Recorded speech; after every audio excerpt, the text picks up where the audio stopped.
మంత్రి పొన్నం ప్రభాకర్ మాటల్లోనే ఫార్ములా ఈ రేస్ కేసులో అవినీతి లేదని తేలిందని కేటీఆర్ అన్నారు. హెచ్ఎండీఏ కార్పొరేషన్ చట్టంలోనే నగర ప్రగతికి ఉపయోగపడే కార్యక్రమాలకు డబ్బులు ఖర్చు చేయవచ్చని ఉందని, ప్రతి పనికి ప్రభుత్వం అనుమతులు అవసరం లేదన్నారు.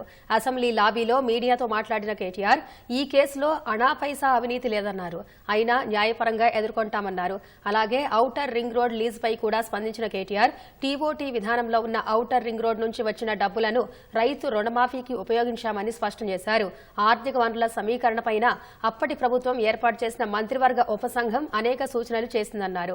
National highway authority of India జాతీయ రహదారుల నుంచి డబ్బులు సేకరిస్తున్న విధానాన్నే ఓఆర్ఆర్ విషయంలో అనుసరించామన్నారు.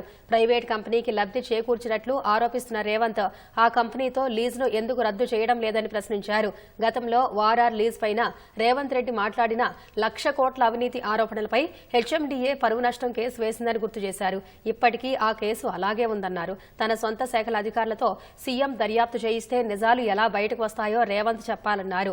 ఔటర్ రింగ్ రోడ్ రీజనింగ్ వెంటనే రద్దు చేసి సిట్టింగ్ జడ్జితో కానీ రిటైర్డ్ జడ్జితో కానీ నిష్పాక్షిక విచారణ జరపాలని కేటీఆర్ డిమాండ్ చేశారు.